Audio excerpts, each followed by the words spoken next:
coucou tout le monde, c'est Laure et j'espère que vous allez bien. Aujourd'hui on se retrouve pour une nouvelle vidéo qui est un bilan de mes films vus depuis le début de l'année. Donc c'est parti.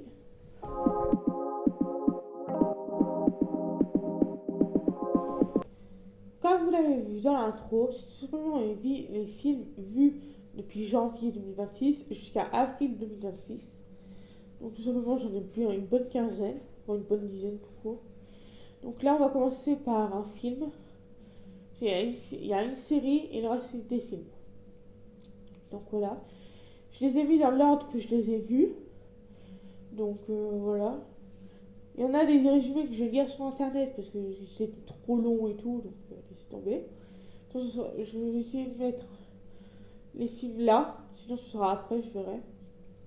Les affiches, je parle. Hein. Voilà. Donc c'est parti. Donc on va commencer par My Oxford Here. Donc tout simplement c'est un film qui est sur Netflix. Il dure 1h53. Le genre est une comédie romantique. Et il est sorti le 1er août 2025. Donc tout simplement le résumé c'est... je vais chercher sur ma tablette. Anna, une jeune américaine ambitieuse, partie étudier en Angleterre afin de réaliser un rêve d'enfance. Mais son quotidien va se retrouver bouleversé quand elle va à la rencontre d'un homme aussi charmant qu'intelligent, qui pourrait bien lui faire découvrir une nouvelle facette de sa vie universitaire. Donc voilà. Donc ma note est 19 sur 20. Je recommande. Oui, en recommandation j'ai mis oui. Donc mon avis, c'était tout simplement bien. On voit la différence... pas la différence... on voit la différence de statut et tout. Mais on voit l'amour qu'ils ont l'un pour l'autre. La différence que va faire le jeune homme sur Anna. Et puis après, tout simplement, le public quand elle découvre qu'il est malade. Donc toute la trame va être consacrée autour d'eux, état universitaire, de ses amis qu'elle découvre à l'université d'Oxford. Et puis franchement c'est hyper bien. J'ai mis 19 comme je vous l'ai dit. Franchement je recommande. Et puis voilà. Maintenant nous allons passer à Work It. Donc la durée est d'1h33. C'est une comédie musicale qui est sortie le 7 août 2020 et qui est sur Netflix. Donc, le résumé, c'est apprenant son admission dans la fac de ses rêves dépend de ses résultats à un concours de danse. Queen Ackerman forme une troupe hétéroclite de danseurs pour battre le meilleur groupe de son lycée. Mais il ne reste plus qu'à apprendre à danser avec Sabrina Carpenter, Lisa Koshy, Keyanam, Lonsdale, Touré, etc. Donc voilà. Donc moi j'ai mis 19 sur 20. Je recommande. Et du coup c'était archi bien parce qu'on voit déjà Sabrina Carpenter que j'adore. Et après du coup je sais pas, de voir un film où des gens dansent et qui s'apprennent à danser, qui voient qu'elle galère, du coup qu'elle apprend à danser à son rythme. Et en plus, voilà. Et en plus, on voit la différence au début et à la fin quand elle danse. Du coup, elle se libère, elle a appris à danser, à écouter son cœur, à danser avec ses sentiments et tout. Franchement, c'était super bien. Donc voilà. Donc franchement, c'était plutôt pas mal. J'ai adoré. Donc voilà. Donc, c'est tout. Maintenant, nous allons parler d'une série qui est tout simplement Downton Abbey. Donc j'ai mis une petite précision, sachant que je l'ai commencé l'année dernière, la série. Mais je l'ai fini cette année, au mois de janvier, je crois. Je sais plus. Du coup, le genre, c'est un drame historique. C'est sur toutes les plateformes, la série. Durée moyenne d'un épisode, c'est 50 minutes. Il y a 6 saisons. Alors, sachant que là, j'ai fait mon propre résumé, parce que l'autre est trop long. Donc, c'est tout simplement, mon résumé, c'est... On suit les aventures de la famille Crowley et de leurs domestiques. La série commence au naufrage du Titanic en 1912 et on les suit du choix du nouvel héritier en passant par les petites révolutions et pour finir la décision du nouvel héritier. Et puis après il y a d'autres choses, mais là j'ai résumé grosso modo. Donc ma note c'est 20 sur 20, que j'ai beaucoup aimé. Recommandation, oui. Donc tout simplement, là, j'ai adoré. Parce que j'avais déjà regardé il y a longtemps. Mais du coup, ça fait que redécouvrir la série en entier sans couper les épisodes et tout. Franchement, c'était super bien. C'est historique, t'as fait du Titanic, ce genre de choses. Du coup, t'as les costumes de l'époque. Tu as, en plus, avec le dernier livre que j'ai lu, L'Angleterre en série, j'en ai appris plus du sens où il y a des informations que je savais pas. Donc, d'avoir vu la série, d'avoir lu le livre L'Angleterre en série, franchement, ça m'a apporté plein de trucs. Franchement, j'ai regardé les 3 films, donc vous verrez après. Donc, franchement, je recommande à fond. Donc, maintenant, nous allons passer à Avatar 2. Donc, tout simplement, le film dure 3h10. Il est sur Disney+. C'est une science-fiction. Il est sorti le 22 décembre 2022. En France.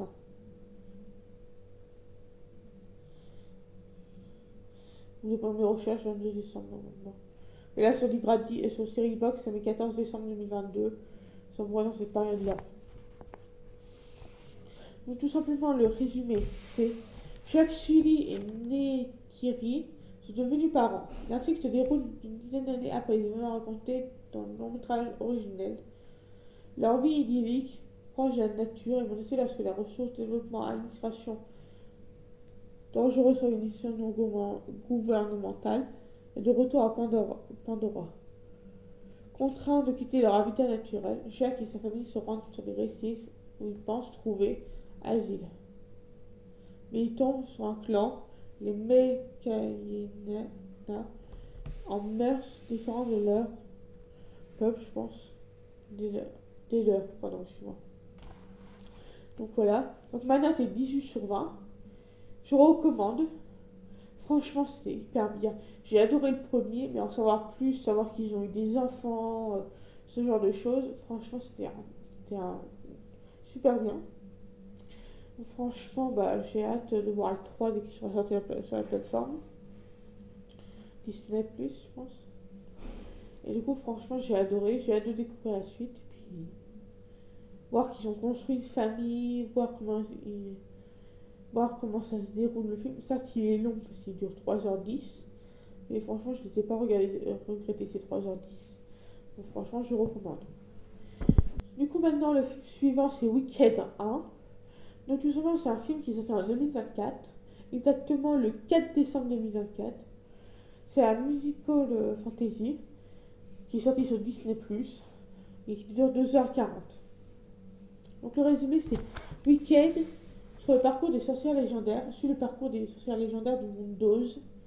Elphaba, une jeune femme incomprise à cause de sa couleur inhabituelle de peau, sa peau verte, ne soupçonne même pas l'étendue de ses pouvoirs.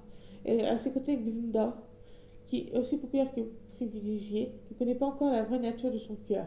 La rencontre de l'université de Chase dans le fantastique monde d'Oz marque le début d'une amitié improbable et profonde. Cependant, le rapport avec le magicien d'Oz va mettre à mal cette amitié. Donc tout simplement, ma note est 18/20. Je recommande. Parce que tout simplement, j'ai le magicien d'Oz, l'univers du magicien d'Oz, c'est souvent pas ma tasse de thé. Mais quand j'ai vu le film, franchement, ça fait un petit pincement au cœur. Mais même s'il y a beaucoup de chansons, franchement, c'est pas mal. Au début, je comprenais pas trop. J'ai cru que ça allait pas me plaire, mais au final, ça m'a plu vers la fin. Donc j'ai hâte de voir le 2. Déjà sorti, mais je sais pas s'il est sorti sur la plateforme. Franchement, hâte de le voir. Et je vous recommande à fond la caisse. Maintenant, on va passer à un truc très court. C'est pendant le concert Descendants Zombies, qui est sorti sur Disney+. C'est un concert, il dure 1h03. 19 février 2026, c'est la sortie. Et c'est en anglais, tout est en anglais, la langue est en anglais. Donc là, mon résumé à moi, c'est: on suit les acteurs de Zombies et Descendants sur scène avec les chansons des films.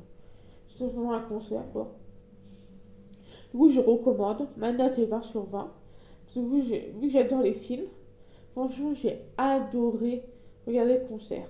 Et en savoir plus sur les castings, des trucs comme ça, parce que ça raconte un peu les castings des films, voir comment ils se sont rencontrés, comment il y a eu le feeling, ce genre de choses. Donc franchement, c'était super intéressant. Et franchement, j'ai hâte de voir quand vont sortir les films 5, Les Descendants et Zombies, voir ce que ça donne, et puis voilà quoi.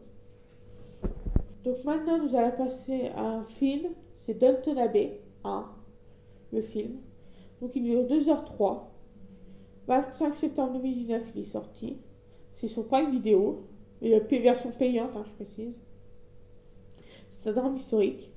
Du coup, le résumé, c'est les Crowley, le personnel intrépide, se préparent à vivre l'événement le plus important de leur vie, une visite du roi et de la reine d'Angleterre. Cette venue ne tardera pas à déclencher scandales, intrigues amoureuses et manigances qui peseront l'avenir même de Downton. Donc, franchement, je recommande. Ma note est de 19/20. Franchement, j'ai adoré comme la série. De toute façon, c'est la continuité de la série, donc franchement, je peux que valider. Et en plus, le fait qu'il rencontre la famille royale d'Angleterre, moi, la roi et la reine, le roi et la reine, j'y arriverai. Et du coup, le fait qu'il les rencontre, ce genre de choses, franchement, ça m'a beaucoup plu.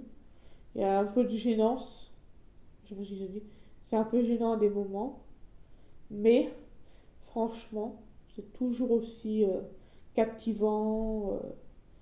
Franchement, c'était hyper bien. Donc maintenant, nous allons passer à un autre, plus un documentaire. C'est Princesse Catherine, Reine en attente. Donc le documentaire dure 45 minutes. Il est sorti le 1er janvier 2024. C'est tout en anglais aussi. Et c'est sur Prime Video. Donc c'est après le résumé, c'est après le décès de feu Sa Majesté la Reine Elisabeth II, Catherine Middleton accède au titre de princesse de Galles. Donc ma note est de 20/20. Je recommande parce que tout simplement on découvre plus sur Kate Middleton, la famille royale d'Angleterre d'aujourd'hui, bien sûr. Et franchement, c'était hyper intéressant. J'ai adoré. Le seul inconvénient, c'est que c'était en anglais, mais j'ai mis les sous-titres, mais ça passait. Donc franchement, j'ai hâte de regarder d'autres trucs du genre pour savoir, en savoir plus. Et voilà. Donc maintenant, nous allons passer à Downton Abbey 2, le film. Donc le film dure 2h06. C'est un drame historique. 27 avril 2022, il est sorti et c'est sur Prime Video. En version payante, je précise. Donc le résumé, c'est alors que la famille Crowley s'apprête à célébrer 2 mariages à Downton Abbey, dont celui de Tom Bronson et sa fiancée Lucy, la maisonnée se retrouve chamboulée par un réalisateur hollywoodien débarque sans prévenir pour transformer le demeure en plateau de cinéma. Parallèlement, ils apprennent que Lady Violet vient d'hériter d'une villa située dans le sud de la France. La comtesse de Rien en juin alors les membres de sa famille et se rendent en Côte d'Azur en quête du mystérieux passé. Donc franchement, j'ai hâte. Ma note est 19/20. Je recommande. Et du coup, mon avis, c'est que tout simplement, j'ai adoré comme le premier la série. C'est toujours la continuité de la série et du premier film. Mais franchement, là, celui-là, le fait qu'il y ait un film et que déjà lui, il y a un mariage de Tom Bronson, un de mes personnages préférés. Du coup, ça fait que ça fait bizarre que je ne vois plus avec Lady Sibyl. Du coup, Lady Sibyl est morte dans la série. Mais franchement, j'ai adoré. Le voir nouveau heureux, voir la famille heureuse, voir des petites intrigues, des fois qui font grincer les dents. Sinon, franchement, c'était super bien. Je recommande. Donc maintenant, nous allons penser à Downton Abbey 3, le troisième film, du coup, et le dernier sans doute. Donc c'est un drame historique toujours, qui dure 2h03, qui est sorti le 10 septembre 2025 sur Prime Video en version payante. Donc le résumé, c'est le retour tant attendu au cinéma du phénomène mondial. Nous replonge dans l'univers de la famille Crowley et de son personnage à l'aube des années 1930. Alors que chacun tente de faire évoluer Downton Abbey avec son temps, un nouvel ère s'annonce, plein de défis, de remises en question et d'espoir. Du coup, ma note est de 18/20 et je recommande. Et du coup, j'ai beaucoup aimé. Du coup, on voit les nouvelles héritières ou nouveaux héritiers. On voit ce qui se passe. Franchement, j'ai mis 18 certes, moins que les autres, je crois. Ouais, moi j'aimais moins que les autres. Mais c'était quand même plus intéressant parce que du coup on a des souvenirs de la série, genre de Lady Sibyl, de, de Matthew Crowley, ce genre de choses. Donc c'était beaucoup plus intéressant. Parce que on avait à la fin des petits flashbacks et tout. Franchement ça m'a beaucoup plu. Et puis voilà quoi. Donc maintenant on va passer au film Il était une fois un crime.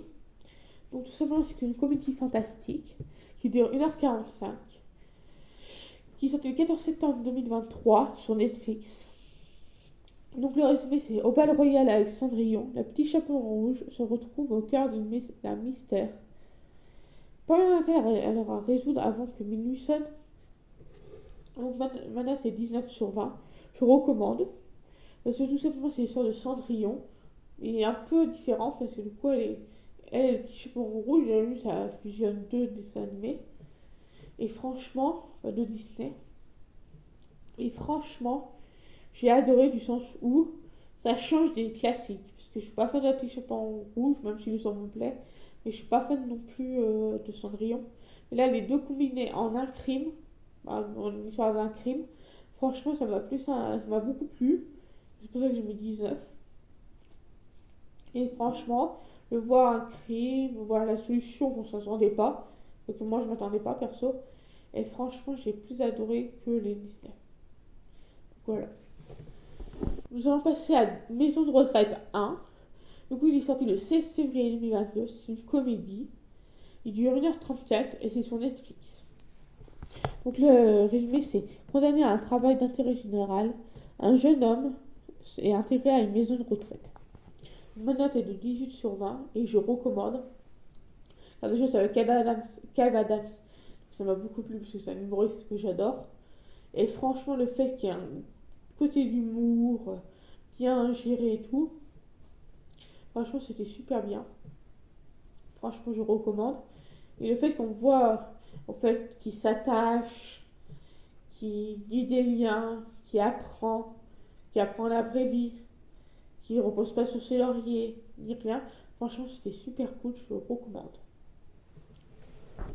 Donc maintenant, nous allons passer au film The Prom, donc, qui est sur Netflix. Il dure 2h10, il est sorti le 11 décembre 2020. C'est une comédie dramatique et musical. Donc le résumé, c'est l'histoire de vedettes de Broadway qui se mobilisent pour aider une étudiante lesbienne victime de discrimination dans une petite ville d'Indiana.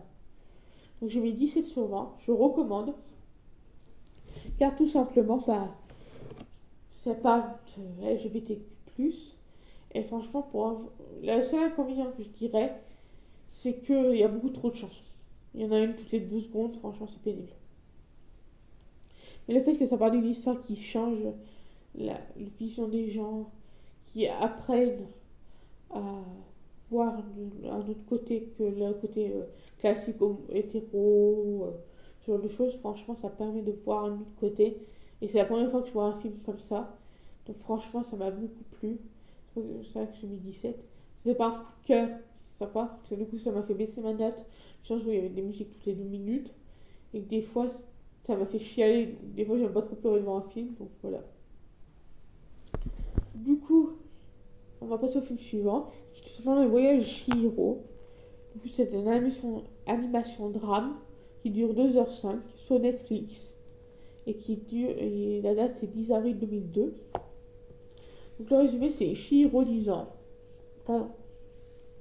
Un tout d'une petite fille capricieuse. Elle s'apprête à emménager avec ses parents dans une nouvelle demeure. Sur la route, la petite famille se retrouve face à un immense bâtiment rouge, au centre duquel s'ouvre un long tunnel. De l'autre côté du passage se dresse une ville fantôme. Les parents découvrent dans un restaurant désert de nombreux mets succulents. Ils n'ont pas à jeter dessus. Ils se retrouvent alors transformés en cochons. Prise de panique, Chihiro s'enfuit et se dématérialise progressivement. L'énigmatique Aku se charge de lui expliquer le fonctionnement de l'univers dans lequel elle vient de pénétrer. Pour sauver ses parents, la fillette va devoir faire face à la terrible sorcière Yababa, qui a bord des traits serpis méphitrophiliques. Donc ma note est 18/20 et je recommande parce que c'était mignon, c'était bien. On voit l'amitié, voire l'amour entre Chihiro et Aku. Donc franchement, je recommande. Parce que tout simplement, bah, c'est mignon, c'est tout. Donc je sais pas quoi dire plus. Donc voilà. Du coup, maintenant, nous allons passer à Maison de retraite 2. Donc tout simplement, c'est une comédie, toujours, qui de 1h42, qui est sortie le 14 février 2024 sur Netflix.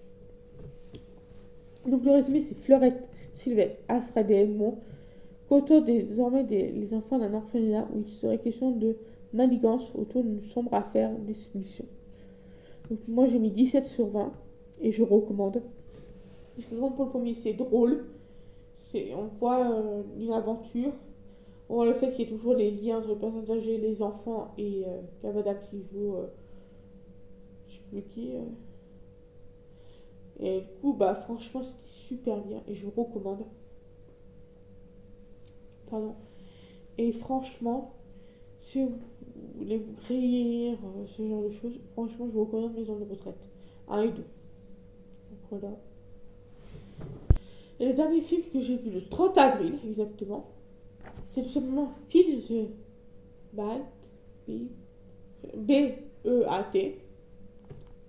C'est une comédie qui est sortie le 19 juin 2020. Il dure 1h50 et c'est sur Netflix. Et c'est sur Netflix.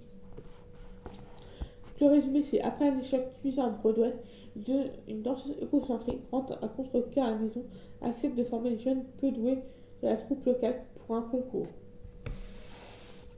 Donc moi j'ai mis 16 sur 20 et je recommande, je ne sais pas. Mais franchement, c'était bien, mais du coup il y a toujours les valeurs de l'abandon. Les valeurs de l'abandon qui sont beaucoup répétées. Et on voit qu'elle est vraiment égocentrique, donc ça m'a. Voilà. J'ai mis 16 parce que tout simplement ça m'a plu de voir des gens danser, de voir comment les enfants se comportent face à elle, ce genre de choses. Donc franchement, je suis un peu déçue parce que je m'attendais à beaucoup avec Sophia Carson à l'intérieur. Et la note moyenne du film, c'est 13,9. Donc franchement, avec 222 vues, votes. Donc franchement, ça m'a un peu déçue. Et ça m'a plu quand même. Disons que ça contrebalance le fait d'avoir aimé ou pas. Du coup, voilà pour cette vidéo. J'espère qu'elle vous aura plu. Moi, elle m'a beaucoup plu parce que c'est des films que j'adore. Et du coup, je vous mets mon Instagram là, où je fais des publications Insta. Et là, mon livre, mon série box. Je pense que je mettrai les deux en même temps ou une après. Du coup, voilà. Sinon, j'espère que ça vous aura plu. Moi, elle m'a beaucoup plu. J'ai adoré parler de mes films. C'est quand même un update lecture, sauf que c'est un update série et film. Donc voilà. Donc, j'espère que ça vous aura plu. N'hésitez pas à mettre un pouce bleu, à vous abonner et à mettre un commentaire. Je vous dis à la prochaine vidéo. Au revoir.